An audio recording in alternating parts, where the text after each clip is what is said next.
YCP fake Paytm బ్యాచ్కి జగన్మోహన్ రెడ్డి సరికొత్త target ఇచ్చాడు. తిరుమల తిరుపతి దేవస్థానం లడ్డూ విషయంలో, నెయ్యి కల్తీ విషయంలో, లడ్డూ కల్తీ విషయంలో, తిరుమలలో వాళ్ళు చేసినటువంటి అవినీతి తప్పుడు పనుల విషయంలో ప్రజల్లోకి బలంగా వెళ్ళిపోవడంతో దాని నుంచి డైవర్ట్ చేయడం కోసం ఇవాళ టీటీడీ చైర్మన్గా ఉన్నటువంటి బిఆర్ నాయుడు గారిపై కొన్ని ఫేక్ ప్రాపగండాలు మొదలుపెట్టేశారు. అయితే ఇందులో ఈ నిబ్బాలు చేసినటువంటి నిబ్బి మిస్టేక్లేందో ఒకసారి మనమే చూద్దాం. టీటీడీ చైర్మన్ బిఆర్ నాయుడు గారు షిరిడీకి వెళ్ళినట్టుగా, అప్పుడు ఒక మహిళతో ఉన్నట్టుగా, ఈవిడతోనే మరికొన్ని డీప్ ఫేక్ వీడియోలు కూడా ఆ వైసీపీ పేటీఎం బ్యాచ్ బయటకు వదిలింది. చాలామంది చూసుంటారు. అయితే ఈ నిబ్బాలు మిస్ అయింది ఏంటంటే, చేసే తప్పుడు పని అన్నా సక్రంగా చేయాలి కదరా పోరంబోకులంతా కలిసి. మీరు ఆ ఫేక్ అన్నా సక్రంగా తగలబెట్టాలి, లాజికల్గా ఉండాలి. ఇప్పుడు ఇందులో ఒక డ్రైవర్ రిసీవింగ్కి వచ్చున్నాడు. ఇతను డ్రెస్ అలాగే ఉంది, ఆల్మోస్ట్ ఇక్కడ కొంచెం కలర్ మాత్రం తప్ప. నాయుడు గారి డ్రెస్ కూడా అదే ఉంది. కానీ ఎవరినైతే లేడీని వీళ్ళు ఫేక్ చేసి చూపిస్తూ ఉన్నారో, ఈవిడ గారి డ్రెస్ చూడండి. అంటే చెప్పాలంటేనే చండాలంగా ఉంది మహిళల డ్రెస్సుల గురించి ఎక్స్ప్లెయిన్ చేయాలంటే. అదేవిధంగా ఇక్కడ చూడండి ఇందులో ఉన్నటువంటి డ్రెస్సు. అంటే మీరు ఎక్కడైతే ఫోటోలు పెట్టారో ఆయన పక్కన, మరి ఆవిడ శారీ మారిపోయింది, శారీ కలర్ మారిపోయింది. అలాగే శారీ కలర్ మారిపోవటం ఒక దారుణం అనుకుంటే, ఆవిడ గారు బ్లౌజ్ చూడండి. మహిళల బ్లౌజుల గురించి కూడా ఎక్స్ప్లెయిన్ చేయాల్సి వస్తుందని నేను అనుకోవాలి. ఈ జగన్మోహన్ రెడ్డి అనేటువంటి పోరంబోకు పుణ్యాన తప్పట్లా ఏం చేద్దాం, జనాలకు క్లారిటీ ఉండాలిగా, తెలియాలిగా. ఆవిడ గారు బ్లౌజ్ చూడండి. అదేవిధంగా ఈ ఫోటోలో ఉన్నటువంటి ఆవిడ గారు బ్లౌజ్ చూడండి. అంటే ఇంత దారుణంగా, పైగా టీటీడీ చైర్మన్ బిఆర్ నాయుడు గారు టీవీ5 అధినేత, ఆయనకి ఇతర వ్యాపారాలు కూడా ఉన్నాయి, 100 కోట్ల ఆస్తులు ఉన్నాయి. అటువంటి వ్యక్తి ఇదిగో టాటా ఇండికా 2003 మోడల్ అంట. అంటే దాదాపు 23 సంవత్సరాల క్రితం డొక్కు కారులో, ఇండికా కారులో టీటీడీ చైర్మన్ బిఆర్ నాయుడు గారు బయటికి వెళ్తే అటువంటి కారులో వెళ్తాడా? సాదా సీదా వ్యక్తులే ఇవాళ అటువంటి కార్లు వాడేటువంటి పరిస్థితి లేదు. అటువంటిది ఆయన ఇండికాలో వెళ్ళినట్టుగా, అంటే ఫేక్ అన్నా సరిగ్గా తగలబెట్టండి అని నేను చెప్పదలుచుకున్నా. అయితే అసలు బిఆర్ నాయుడు గారిని ఎందుకు టార్గెట్ చేసాడయా ఈ పోరంబోకు జగన్మోహన్ రెడ్డి అంటే, గత జగన్మోహన్ రెడ్డి 5 సంవత్సరాల పరిపాలనలో జగన్మోహన్ రెడ్డి అరాచకాలకు ఆయన లొంగల. జగన్మోహన్ రెడ్డి అవినీతి, తప్పుడు పనులు, దుర్మార్గాలు, వీటన్నిటిని కూడా ఆయన ధైర్యంగా తన ఛానల్ ద్వారా పోరాటం చేశారు, ప్రజల్లోకి తీసుకెళ్లారు. అమరావతి ఉద్యమానికి ఆయన అండగా నిలబడ్డారు. సాక్షాత్తు బిఆర్ నాయుడు గారి మీద కేసులు పెడితే, టీవీ5 అక్కడ ఉన్నటువంటి జర్నలిస్టుల మీద కూడా కేసులు పెట్టినా కూడా వాళ్ళు ఎక్కడ వెనక్కి తగ్గలా. జగన్మోహన్ రెడ్డికి వాళ్ళు సాగిల పడలా.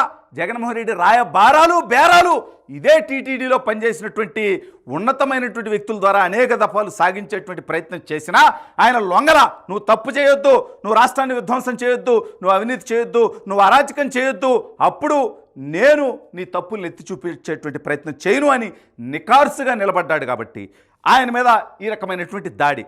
అదేవిధంగా ఈ జగన్మోహన్ రెడ్డి అనేటువంటి రోత వ్యక్తి తిరుమలలో తను ముఖ్యమంత్రిగా ఉండగా తన బాబాయిని టీటీడీ చైర్మన్గా పెట్టుకొని, అదేవిధంగా హిందూ మత విశ్వాసాల మీదే నమ్మకం లేనటువంటి కరుణాకర్ రెడ్డి లాంటి వ్యక్తిని అడ్డం పెట్టుకొని ఈ దుర్మార్గుడు అక్కడ చేసినటువంటి అవినీతి, సాక్షాత్తు వెంకటేశ్వర స్వామి వారి లడ్డూ ప్రసాదం అంటే ప్రపంచవ్యాప్తంగా కోట్లాది మంది హిందువులు ఎంతో గౌరవంగా, ఎంతో ముఖ్యంగా భావించేటువంటి ఆ లడ్డూ ప్రసాదాన్నే కల్తీ చేసినటువంటి జగన్మోహన్ రెడ్డి నీచత్వం బిఆర్ నాయుడు గారు టీటీడీ చైర్మన్గా ఉండగా బయట పెట్టారు. కాబట్టి వీళ్ళని ఎండగట్టారు. కాబట్టి ఇవాళ హిందువుల విషయంలో జగన్మోహన్ రెడ్డి యొక్క నీచమైనటువంటి ప్రవర్తన బయటకు వచ్చేసింది. కాబట్టి ఆ డ్యామేజ్ కంట్రోల్ కోసం ఏం చేయాలంటే, సాక్షాత్తు ఆ టీటీడీ చైర్మన్గా ఉన్నటువంటి వ్యక్తి మీద మనం విషం చిమ్మితే సరిపోతుంది అనేటువంటి నీచమైనటువంటి ఆలోచనతో జగన్మోహన్ రెడ్డి ప్రయత్నాలన్నీ మొదలుపెట్టేశాడు.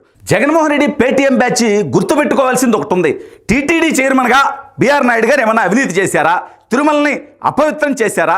తిరుమల వేదికగా ఆయన ఏమైనా అక్రమాలు చేశారా? మీకు దమ్ముంటే, ధైర్యం ఉంటే మీరు వాటి మీద ప్రశ్నించండి. ఈ రకంగా ఫేక్ క్రియేట్ చేయటం అంటే, జగన్మోహన్ రెడ్డి లాగా అక్కడ అవినీతి చేయలేదు కాబట్టి, జగన్మోహన్ రెడ్డి లాగా నెయ్యి కల్తీ చేయలేదు కాబట్టి, జగన్మోహన్ రెడ్డి లాగా హిందూ భావజాలాన్ని విధ్వంసం చేయలేదు కాబట్టి, వాటన్నిటిని కాపాడడం కోసం ఆయన పనిచేస్తున్నాడు. కాబట్టి ఇవాళ ఆయన టార్గెట్ చేయటం.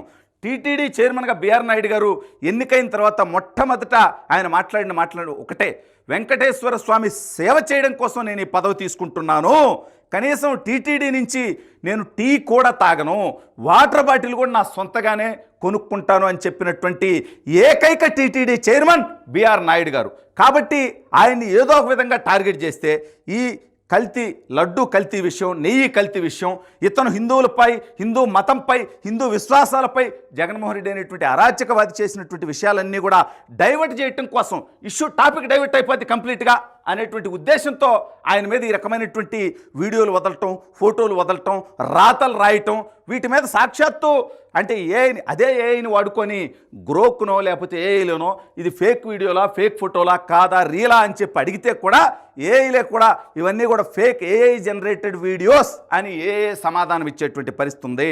జగన్మోహన్ రెడ్డి ఇంకా తన యొక్క పాతకాలపు పద్ధతులు, ఎందుకంటే జగన్మోహన్ రెడ్డి ముఖ్యమంత్రిగా ఉన్నప్పుడు దుష్ట చతుష్టయం అని చెప్పి ఒక నలుగురిని ఉద్దేశించి స్వయం డైరెక్ట్గా మాట్లాడేసేవాడు. ఎవరయ్యా అంటే చంద్రబాబు నాయుడు గారు, బిఆర్ నాయుడు గారు, ఈటీవీ రామోజీరావు గారు, ఏబిఎన్ రాధాకృష్ణ గారు. కాబట్టి స్వయంగా జగన్మోహన్ రెడ్డే బిఆర్ నాయుడు గారిని తన శత్రువుగా ఎప్పుడో డిక్లేర్ చేస్తున్నారు.